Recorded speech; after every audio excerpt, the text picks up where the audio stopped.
Hello, this is Dawn, and thank you for joining me on another episode of The Chamber Within. This week, I want to talk about human potential. Now, this is something that has been on my mind since I had my spiritual awakening. When I began to meditate, I began experiencing life in a more expansive way. So much so that it confused me and my normal way of being. I would see visions with my eyes closed. I would hear a comforting word or two, or even a full message from within. But it was my voice. This voice, however, had wisdom. So that's how I knew it wasn't my voice, and also I didn't agree with with what I was hearing. So that's how I knew it wasn't coming from my line of thinking. So when I said this was my voice, but it had wisdom, it's like that of an elder when it's the same voice, but conceptually a different level of knowledge. You know, sometimes I know that I sound like my mother. Her voice, I sometimes hear when I speak to my daughter or use a particular phrase. I'm like, oh my gosh, I sound just like her. And so when I say that the voice sounded like me, I mean in the way of tone, but not wisdom.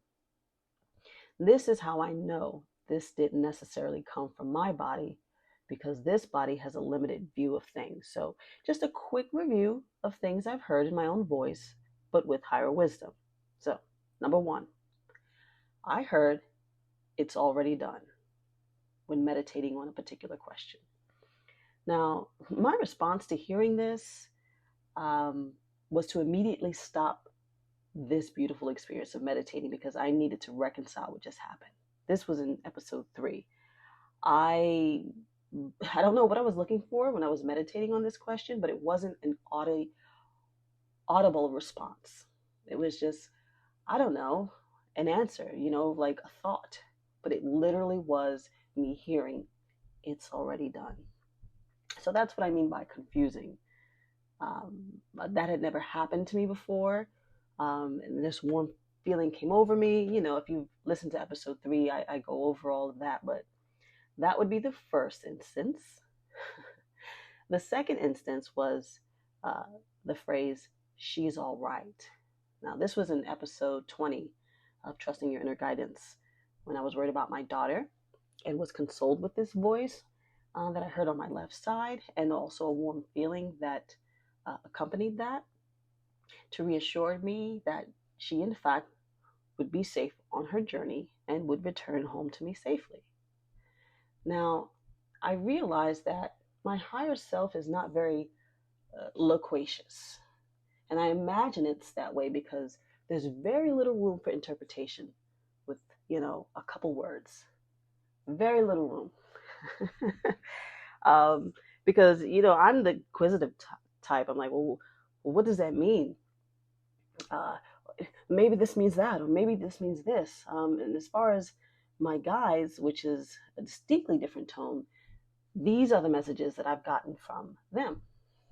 So, third message is everything you've asked for, you've gotten, which also came with visuals in my mind, illustrating this point and on exactly what they meant so that I understood what was being communicated. Now, this is from episode 14 when I went over that, one of the darkest nights in my life. So, I reiterate, although this came with an orb of light in my room, I was too sad to really revel in how spectacular this moment was.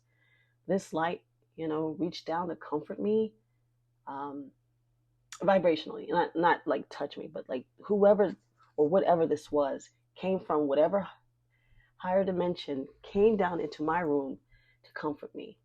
But the actual physical light that I saw was in front of my door, like I mentioned in that episode. So it came down to let me know that really my world is a reflection of my limited understanding and belief system of what I thought I may be worthy of or not. So everything is from within. As far as the fourth time, I like to document these things on various pieces of paper initially, and my memo or notepad, I think it's called, on my iPhone and on my iPad. These are things that I have revisited because I had to write them down to let myself know that I am not crazy, that this did happen, and I revisit them every now and again to kind of get meaning or reasoning out of it. But I have various different instances that I just listed right now, and kind of wanted to communicate to you that the spiritual awakening I had indeed not only was helpful, but confusing for me as a person who was very much locked into what I could see, touch, uh, is proven to be real, and all of these things, right? That old, kind of old way of being. So, number 4 is when I had a question about my life and I meditated on it constantly about if I should take a particular job or continue to read and research because I was so fascinated with spiritual books during my spiritual awakening. I had no one to speak with. It was during the pandemic. We're all isolated, and when I would mention an instance or two to family members or my friends over the phone or FaceTime, it didn't really resonate with them. And I kind of got those looks like, okay, Dawn. But when I was, um, where was I? If I was looking for a particular job or um, if I should do this or that, I was kind of like in a crossroads in my life. And I had a lucid dream where I heard them say, keep going. And when I say lucid, it was very real. It wasn't like one of those dreams that doesn't make sense. When you know, right? Like it was just a knowing that that was their communication to me to, in fact, keep going. And even though this was an answer to my particular question, to me it was very vague and not enough detail. They didn't give me Powerball numbers. They didn't say, hey, do this specific thing. That's not their function, I've learned, right? They help you, guide you, steer you a little bit if needed to keep you on your path and maybe particularly out of certain dangers. I don't know. You have free will. You can endanger yourself all you like. I'm not saying that, but I was actively looking for guidance, and I just got keep going, which is clear. Keep going. I understand it, but for me, it wasn't enough. Like I said, it wasn't Powerball numbers. Like, in my limited understanding at the time, I was thinking to myself, like, with reference to my guides, like, don't you want to see me flourish? don't don't you want to see don't you want to come visit me in a very beautiful home? Not even a mansion, you know what I mean? Like, don't you want to see me prosper? What do you mean keep going? What does that mean? Just keep going on my path, what I'm doing? That's fine and dandy, but I'd really like a check right now. But I'm being silly, but I'm so serious at the same time. Like, if it was my job to be a guide, let me tell you, my human mind, I'm thinking, I want them to have just the best. My Barbies, for example, my Barbies had townhomes, Corvettes. That's not the point. I digress. Let me calm down. But I'm just saying, don't you want to see me have fun? Keep going. I get it. I get it now. And the most recent was We Are Here. Let me back up. Keep Going happened before I had the really, really dark night to end it all. So I think it kind of was like a foreshadowing to keep going. Like I was really, really sad, but that was months down the line because I'm like, I don't know what to do. I'm at a crossroads. I can really use your help. So I think the keep going was just don't stop trying. In all seriousness, just don't stop. You're on a particular path, and even though you don't understand it right now, there's so much in store for you in your life. And so I appreciate them even responding to me, right? Um, I really do appreciate my guides. I love them very much, and I know they love me, and I'm so thankful. So can I be a brat? Yes, of course, and I don't deny that, but I do now appreciate the more understanding that I have of their particular role in my life. I respect it. So, like I was saying, the most recent was We Are Here. This was after watching a YouTube video on how to connect with your spirit guides, and um, I hadn't heard from them in a while, and that's not really their job to meddle every day. Do this, do that, go here, go there, buy this, don't buy that, don't speak to that person, speak to this person. You wouldn't be able to learn that way, in all honesty. Um, but I was meditating on it, and it said to, in this YouTube video, to kind of free write and whatever comes to you. It's called scripting, I believe, and just writing down words, and they were very loving. And you well, me, you second guess yourself. I second guess myself, I should say. And I was like, I'm probably just making stuff up. Which in the video they said, whatever comes up, you can you're most likely going to believe that you're making stuff up, but it's also them working with you. So those loving words aren't necessarily nothing. They convey a message that is true to form, and it may be so true to form that you may not believe it. So I think the message was like, shine your light, or don't be afraid, and go after your dreams. And I'm like, that's very generic, but I was falling asleep in my bed, and I was, when it gets really good and you are literally about to drift off to La La Land, the words, "We are here," spoke through me. What? Who? It woke me up. It woke me up because it was with such command, and it was so short. Again, we are here. That's fantastic. Because if I could have had a full conversation, I would have asked, what is your name? How should I, and they don't do names. They were more collective than we are individuals. We are like, this is me. This is what I am. This is what I like. And that person over there is different from me. They're not like that. They have a community-based way of living and working with each other and loving each other, and loving us. And there's a whole other level of existing from the higher perspective. So we are here is just to let me know that I'm being supported by them as a group. When I had a dream about them, they said, keep going. It was 3. I had a dream that they said they are helping me. And I only validated because it woke me up when they said, we are helping you. And they extended their left. I extended my left arm, and it woke me up, and it felt like they were talking through me. And I felt that warm, vibrating feeling through my left side. And so it's the feeling, it's the voice, and then it's me being in like a deep sleep. It's not when I'm fully awake like this, right? There's some sort of block. I'm not allowing this. I don't know if it's fear, or I don't know if I'm just not receptive, but it's me being asleep when this happened. This has happened 1, 2, 3, right?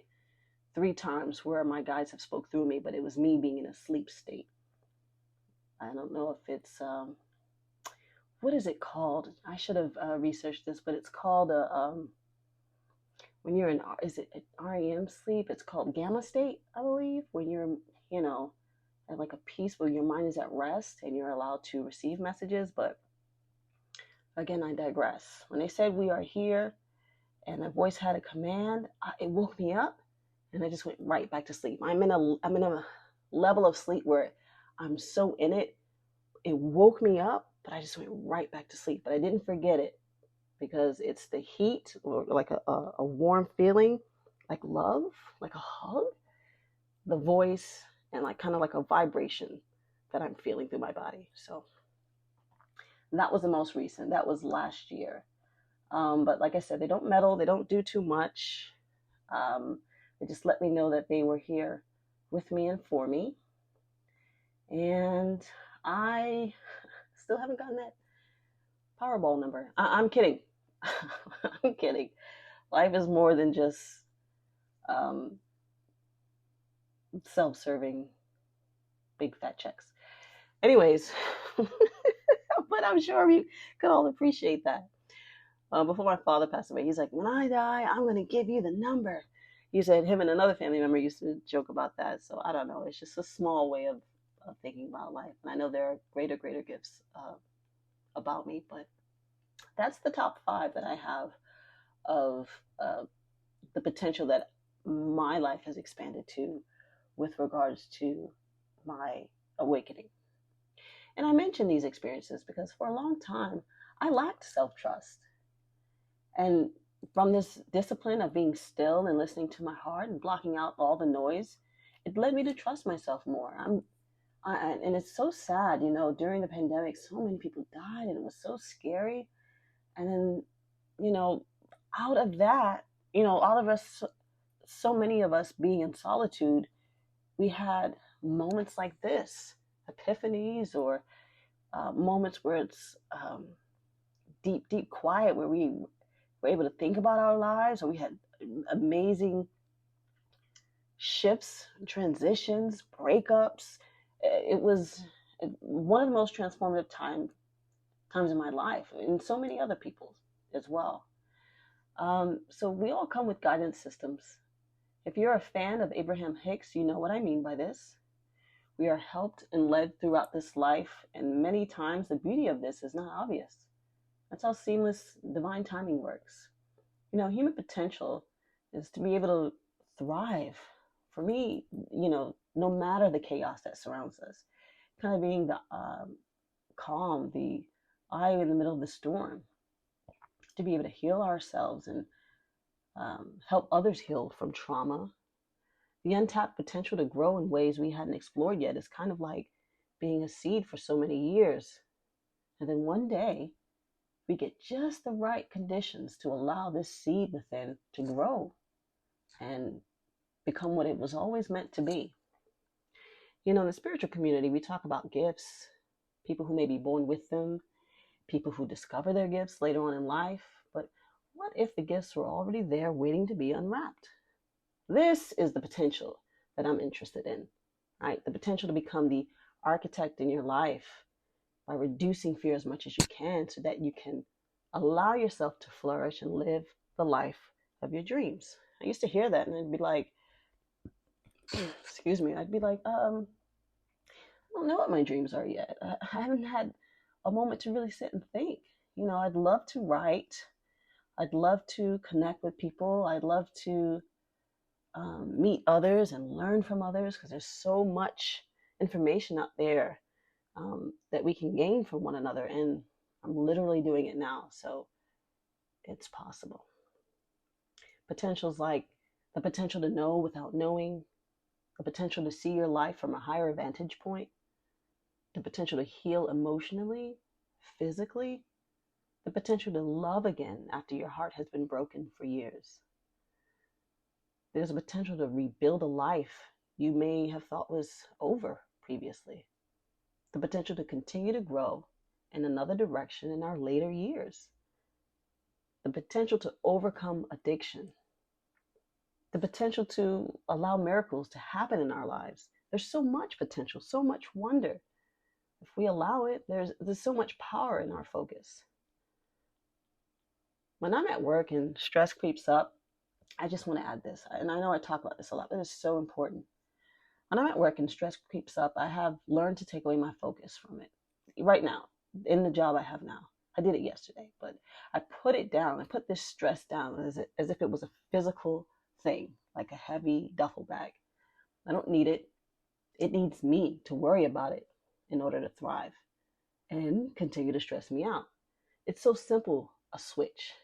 But if you hadn't tried this, it may sound like hogwash, but the truth is that stress will still be there. But it'll be there when I'm ready to contend with it. When I take my energy away from it to regroup and then am fortified enough to see the issue more clearly, that's when I have an effective plan that does not include my blood pressure rising with it. Why? I just literally think, why? I don't need to go there. If it overrides my peace, it isn't worth it. I'm approaching the situation in a way that allows me to overcome it. I'm no longer fighting and battling it as a reaction. The only limitation I have, you have, is within. I no longer have a life with moments of peace here and there. I strive to keep the moments of peace as long as possible, with moments of chaos sprinkled about, perhaps, maybe. You see that switch? The potential to have a peaceful life with moments of unsteadiness instead of the opposite. This is the new potential for me, and I love it. I'm living it. I'm carefully curating this. This is the luxury of peace that I spoke of a few weeks back on episode 21. What I would like to share with you is something that brought me so much joy, which is an excerpt from the book Seth Speaks, The Eternal Validity of the Soul by Jane Roberts. This is from page 92. I want to get better with sharing what I've been reading and how it connects to, the episodes that I come up with. And the coolest part is the name of this chapter. And I'm so excited because I literally came up with this title last Sunday. And I wrote something and I was like, I don't like that. It doesn't make sense. I tend to go off on tangents, and I try to stick with the script and stick with the line of thinking that I've set up. A lot of times I'll write something that I want to talk about and then give it a title. But for me, this title just popped up and it just kept coming up. I was scrolling on TikTok, minding my business, in between me trying to figure out how I'm going to write this. And it was human potential, the potential for this, the potential for that. And I know that's the Bader-Meinhof effect, right? When you think of something and now it's on your radar and it comes up in your life, or if you're driving a particular car and you see that particular car. But I'm like, I really feel like I'm on the right track here. So, page 92, chapter 7 is called The Potentials of the Soul. I'm so excited about this because I literally, I was like, oh, let me tell them the chapter title because I don't think I've shared that in the past. I just go with page numbers. And I put the book down, danced around my living room like a child, and I'm so happy. I'm so happy that this all came together. It took a week. Today is Saturday. I'm posting this so that it can show up at 12 a.m. on Sunday. But literally, this made me feel like, okay, you're on the right track. So let me open up my book and get on with this. Okay, here it is. The words "know thyself," therefore, mean far more than most people ever suppose. Now, at moments of solitude, you may become aware of some of these other streams of consciousness. You may at times, for example, hear words or see images that appear out of context with your own thoughts.